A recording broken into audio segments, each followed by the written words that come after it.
What's going on, everybody? Kalipus Tech here, coming back at you with another video. In this video, I'm going to be going over some of the reasons why you might not want the OnePlus Nord N20 5G. Now, don't get me wrong, this is a great phone, but every phone has its faults, no matter how minor. So in this video, I'm going to be giving you what I think are its major drawbacks to help you decide whether or not it's really the right phone for you. Now, if you want to learn more about its specs and features, be sure to check out my other videos about it on the channel because I do have quite a few. And for the latest up-to-date info on pricing, deals, promotions, and general availability, definitely check out the link in the video description because this is always changing. But with that being said, let's get into it. So my first reason to avoid the OnePlus Nord N20 5G is because it doesn't have an ultrawide camera. Now, an ultrawide camera is a really useful, popular feature. It can help with all kinds of different things, whether you're taking scenery pictures, skyline photos, a picture of a larger object or room, or even just a group photo. As the name suggests, an ultrawide camera is going to give you a much wider angle and help you fit a lot more stuff into the frame. So with this phone, you're really missing out on a lot of value by not having this feature, especially since a lot of phones in this price range, in fact most of them for that matter, are going to actually have it. So it really doesn't make a whole lot of sense why OnePlus wouldn't give this phone an ultrawide camera, especially since it's such a popular feature. With how widely used it is, in this day and age, it's really becoming a standard. But that being said, although it is pretty disappointing that this phone doesn't have an ultrawide camera, it does have plenty of other camera features, and the overall photo quality itself is actually really good. Now, if you want to see the actual photo quality for yourself, definitely check out my camera review for this phone, which I will be linking to in the video description. But in general, I would say if you don't really care about having an ultrawide camera, if you're just taking regular photos, maybe portrait mode or something like that, then you probably will be pretty happy with this phone as far as the camera goes. But again, an ultrawide camera is such a nice feature to have, so it's really a disappointment that this phone doesn't have one. My next reason to avoid the OnePlus Nord N20 5G is because it has pretty limited video features. First of all, the actual options are pretty bare, no significant stabilization or anything like that. And in addition to this, the video resolution maxes out at 1080p at 30 frames per second in both the rear and front cameras. So not only are we not getting 4K here, but you also won't even be able to record in a higher frame rate. This is definitely disappointing because a lot of phones around the same price range can record in 4K, and if you're recording a lot of videos, having the option to record in a higher resolution is definitely a nice thing. And even besides the 4K, if you're recording a lot of B-roll, for example, and you want to get smoother clips, or maybe you want to do a slow motion video, having the option to record at 60 frames per second would really come in handy. But again, unfortunately with this phone, you can only record at 30. Now, all this being said, despite these drawbacks, which are pretty significant in my opinion, the video on this phone is still really not that bad. To give you an idea of what it can do, take a look at this video sample.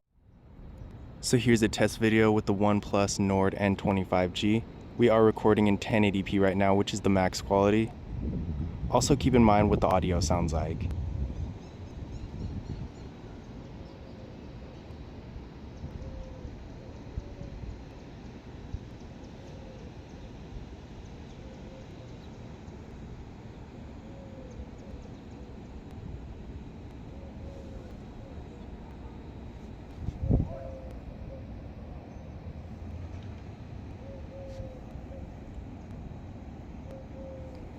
Autofocus is a little slow, but it does work.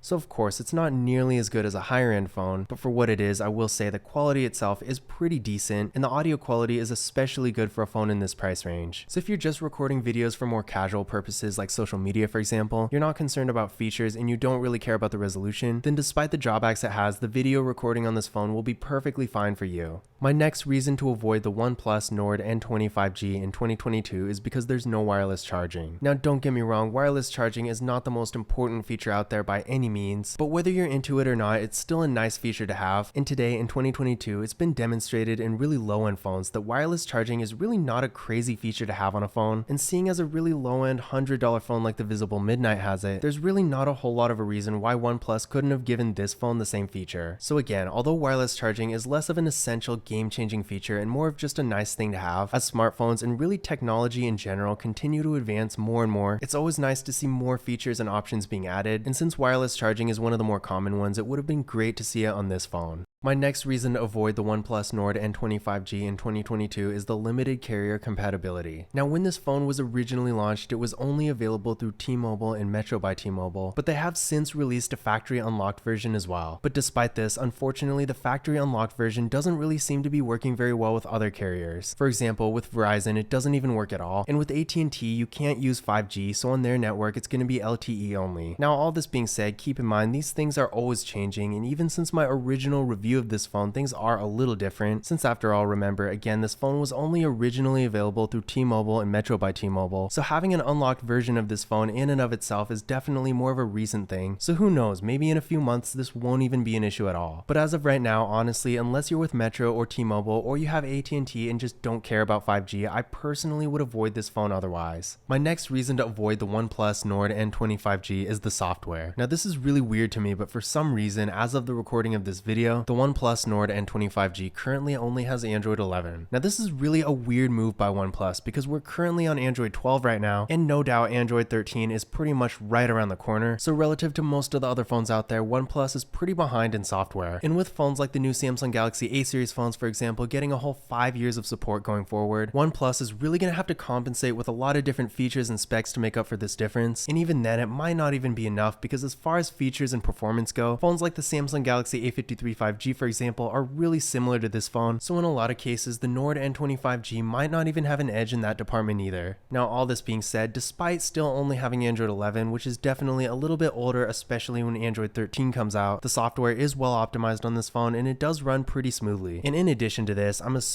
hoping that this phone at least gets one major update in the future, so it should at least at some point have Android 12. And above all this, honestly, at the end of the day, if you don't really care about getting the newest version of Android as it comes out, then this drawback, while definitely still being something to keep in mind, is probably not going to be a deal breaker for you. My next reason to avoid the OnePlus Nord N20 5G is the limited gesture features. Now I know this is really nitpicky and I kind of did it on purpose because there's really not a whole lot I don't like about this phone. But while not being super important, this did kind of bug me a little because so many other phones in this price range, in fact phones half the price of this one, have so many different gesture features, and these features, while typically being pretty subtle, make really basic functions like opening your camera or turning on your flashlight a lot faster and more convenient, and honestly just a little more fun. But unfortunately, this phone really only has 3 different gesture features and they're all somehow related to screenshots. Now don't get me wrong, screenshot shortcuts are great, but there are other features that would have been really nice to see here, like for example, Motorola has this really cool feature where you can basically turn on your flashlight just by flicking your wrist. There are plenty of phones out there that have different ways to go into Do Not Disturb. Maybe you want a faster way to open your notification center, or I can't believe I'm saying this, but it would have even been nice to see a split screen gesture, so you could turn on split screen without having to go to your recent apps, which I feel like some people don't even know you can do in the first place. In a way, if you really think about it, not having a lot of gesture features, while being sort of a small nitpicky kind of problem in and of itself, is really part of a larger trend we're starting to notice with these new OnePlus phones. Not only do we not have a lot of gesture features, but we also don't have an ultra-wide camera here, no 4K video capability, and again, we're still stuck on Android 11 when Android 13 is really just right around the corner. What this kind of suggests to me is that OnePlus isn't really trying to innovate a whole lot, and they're kind of falling short in a lot of areas they shouldn't. Now, don't get me wrong, I still stand by my opinion that this is still a great phone at the end of the day, but this doesn't change the fact that there are a lot of things this phone seems to be missing that its direct competitors are getting better with. For example, once again, this phone still only has Android 11, and it can't record 4K videos. On the other hand, the Samsung Galaxy A53 5G that goes for around the same price depending on deals and promotions, not only is getting 5 years of software updates, but also can record really high quality 4K videos in both the rear and front cameras. Back to the OnePlus Nord N20 5G not having gesture features or an ultra-wide camera, meanwhile the Motorola Moto G Stylus 2022 not only has an ultra-wide camera, but it also has so many different gesture features I could barely even fit it all into one tips and tricks video. Now again, don't get me wrong, there are plenty of advantages this phone does have over its competitors, but as you can see here, there are definitely some areas in the way of features that this phone is really falling short in, and while it's not really a big deal now, I feel like down the road if OnePlus doesn't change this, it could become a problem for them in the future. Now my last reason to avoid the OnePlus Nord N20 5G is because it doesn't have stereo audio. Now on one hand, as you're about to see, the audio quality of this phone is actually pretty good, but not having stereo audio is going to give you a much less immersive experience, so when you're consuming content like playing a game, watching a video, that kind of stuff, and you don't feel like using headphones or a speaker, or maybe you can't for whatever reason, the sound quality is definitely not going to be nearly what it would be if the phone did have stereo audio. But that being said, I really like to let this kind of thing speak for itself because different people are going to have a different view on what's good and what's not, so take a look at this audio sample.